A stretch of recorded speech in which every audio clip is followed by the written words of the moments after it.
Ang ginagagawa ng aking partido sa nayon ay tinitingnan kung ako ang mas angkop na mamuno sa atin sa susunod na pangkalahatang halalan. Narinig ko ang sagot at tinatanggap ko ang sagot na iyon ng bukal sa loob. Ang pagbagsak ay dulot ng matinding pressure sa loob ng partido, sunod-sunod na pagkatalo sa eleksyon, pagbaba ng tiwala ng publiko at takot sa pag-usbong ng Reforma UK ni Nigel Farage. At dito pumasok ang pahayag ni Donald Trump, presidente ng Estados Unidos, na nagkaroon ng malaking bigat sa mga balita. Bago pa ang pagbibitiw, sinabi na ni Trump na aalis si Starmer at sinabi niyang nabigo ito ng husto sa dalawang pangunahing issue, imigrasyon at enerhiya. Binigyang diin ang eksplorasyon ng langis sa North Sea. Ilang oras pagkatapos, lumitaw si Starmer sa Downing Street. Inamin niyang pati partido niya ay nagdududa kung siya pa ang dapat mamuno sa Labour sa susunod na halalan. Ipinaalam niya kay Haring Charles III ang desisyon at binuksan ang daan sa pagpapalit ng pamumuno.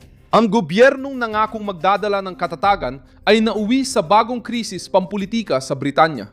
Ano ang dahilan ng mabilis na pagbagsak ni Starmer? Bakit? Pinukoy nga ba ni Trump ang imigrasyon at enerhiya bilang mga palatandaan ng kabiguan? Paano tinatangkang baguhin ng Partido Labor ang kapangyarihan ng hindi kinokonsulta ang taumbayan? Ikukwento ko sa iyo. Kung gusto mo ng diretsong nilalaman, mag-subscribe ka na dahil araw-araw may ganitong video. Inanunsyo ni Starmer sa labas ng numero 10 Downing Street sa Londres, sentro ng kapangyarihan ng Britanya. Sinabi niya na magbibitiw siya bilang leader ng partido ng manggagawa. Mananatili siya sa posisyon hanggang makapili ng kapalit, ipinapakita ang pag-alis bilang maayos na transisyon. Ngunit mahirap para sa kanya ang katotohanang pampulitika. Wala pang 2 taon matapos manalo at maupo sa pamahalaan, nawalan na ng lakas ang punong ministro sa sarili niyang blok sa parlamento para magpatuloy. Hindi lang isang pangyayari ang sumira sa imahe niya. Matagal nang natatalo, binabatikos at nawawalan ng autoridad si Starmer. Nag-suffer din ang Partido Laborista sa resulta. Masama rin ang resulta nila sa lokal na eleksyon. Pumasok si Trump sa ganitong sitwasyon bago pa bumagsak. Sa isang post sa Truth Social, sinabi ng presidente ng Estados Unidos na magbibitiw si Keir Starmer bilang punong ministro ng United Kingdom. Naging tatak na pampulitika ang pahayag habang nananatiling matatag si Starmer.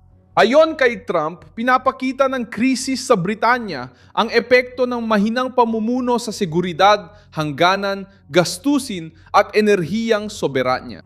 Isa sa pinakamainit na issue sa politika ng Britanya ang imigrasyon. Hindi nagkataon ang pag-usbong ni Farage at Reform UK. Numao ang partido dahil sa pagsasamantala sa hindi kasiyahan ng mga botante na pakiramdam ay hindi pinapansin ng Londres, lalo na sa hilaga ng Inglaterra at sa mga reyon kung saan matibay ang base ng mga manggagawa. Binanggit ng Pangulo ng Estados Unidos ang dagat hilaga at ipinagtanggol ang pagmimina ng langis. Direktang puna ito sa mga paghihigpit, pinabilis na berdeng transisyon at pagdepende sa enerhiya na pinili ng ilang bahagi ng politikang Briton nitong mga nakaraang taon. Sinubukan ni Starmer na umalis na may dignidad sa kanyang talumpati. Sinabi niya na lahat ng desisyon ay ginawa na, inuuna ang United Kingdom. Sinabi niyang tinanggap niya ng bukal sa loob ang desisyon ng partido at nangakong susuportahan ang papalit sa kanya. Sinabi rin niya na ang proseso ng nominasyon para sa bagong liderato ay bubuksan sa ika-9 ng Hulyo at dapat maglagay ng bagong lider bago bumalik ang parlamento sa Setyembre kung sakaling magkaroon ng labanan. Kung walang totoong kalaban, pwedeng magpalit bago ang Hulyo. Pinakamahalaga ang makipag-ugnayan kay Haring Charles III. Sa sistemang parlamentaryo ng Britanya, hindi direktang inihahalal ng botante ang punong ministro, di tulad ng sa halalang pampanguluhan. Ang pinuno ng mayoryang partido sa House of Commons ang bumubuo ng gobyerno. Hindi nagkakaroon ng palitan dahil komportable ang pamahalaan, kundi dahil hindi na matiis ang presyon.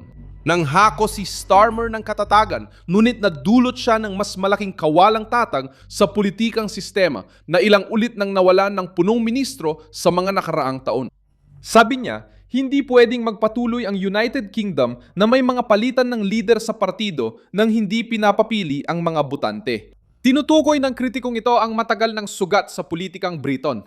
Nabibitiw ang punong ministro at may bagong leader na pumapalit. Ngunit madalas, nanonood lang ang mga tao sa mga pagbabago sa parlamento. Tumugon ang mga konserbatibo sa pagsubok na ilantad ang kahihiyan ng manggagawa.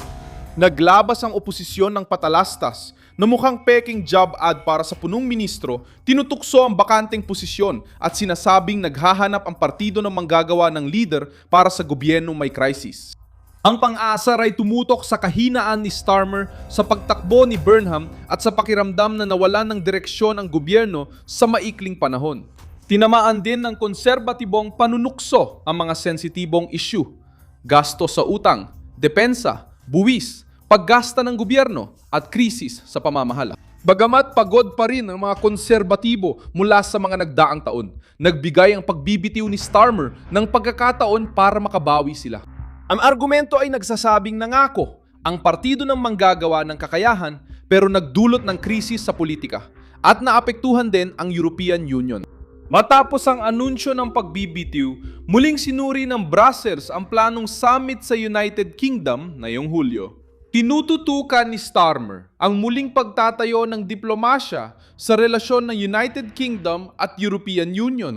Ang pag-alis niya ay nagdudulot ng duda sa bilis ng paglapit at sa gagawin ni Burnham kapag may kapangyarihan. Mahalaga ang puntong ito dahil ang ilang nasa kanang panig sa Britanya ay tinitingnan ng may pagdududa ang anumang labis na paglapit muli sa European Union. Para sa mga botanteng sumuporta sa Brexit noong 2016, ang ideya na muling makisali ang Londres sa mga plano ng Brussels ay parang pag-atras sa soberanya. Si Starmer ay inaakusahan na ng mga kritiko na masyadong nilalapit ang United Kingdom sa European Union. Si Burnham, kung siya ang maupo, ay haharapin din ang parehong pressure. Sa kampo ng mga nasyonalista ng Britanya, may lumitaw ding pagkakabaha-bahagi. Nahati ang kilusang Restore Britain matapos ang pahayag ni na Rupert Lowe at Charlie Downes tungkol sa imigrasyon at European Union. Tinangka ni Lowe na ihiwalay ang partido sa mga etno-nasyonalista at iginiit na kontroladong imigrasyon ang kanyang suporta, hindi ganap na pagtutol sa imigrasyon. Ibinahagi rin ng balita ang reaksyon ng mga leader, mga internasyonal na leader at mga personalidad sa politika na tumugon sa pag-alis ni Starmer gamit ang diplomatikong papuri. Nagpasalamat si Ursula von der Leyen sa papel niya sa seguridad ng Europa at Ukraine. Pinuri ng mga leader ng Labour ang kanyang naging landas, inalala ang tagumpay noong 2024 at ang muling pagbubuo ng partido matapos ang mga naunang pagkatalo. Ngunit hindi natatabunan ng papuri ang pangunahing katotohanan. Ipinapakita ng pagbagsak ang malaking kontradiksyon. Nakuha ng partido ng manggagawa ang kapangyarihan dahil sa pangakong magdadala ng katatagan. Ngayon, wala pang 2 taon, nagpalit na naman ng punong ministro ang United Kingdom. Sinabi ni Trump na ang krisis ay dahil sa kabiguan sa imigrasyon at enerhiya. Muling nire-review ng European Union ang agenda nila habang sinusubukan ng mga konserbatibo gawing pampublikong kahihiyan ang pagkabakante ng pwesto. Muling sumabak ang United Kingdom sa laban para sa kapangyarihan ng hindi agad tinatawag ang mga botante para magpasya sa kinabukasan ng pamahalaan. Tungkol sa transisyon, paniningil at tunggalian ang eksena ngayon. Mananatiling pansamantalang punong ministro si Starmer ng ilang linggo. Ngunit napunta na sa iba ang kapangyarihan. Ako si Milson Alves, internacionalista. At layunin kong bigyan ka ng tamang impormasyon araw-araw. Makikita ang mga news link sa video description. I-like ang video, mag-subscribe sa channel at sa huli, tignan ang mga komento para mas maging aktibo sa komunidad ni Milson Alves.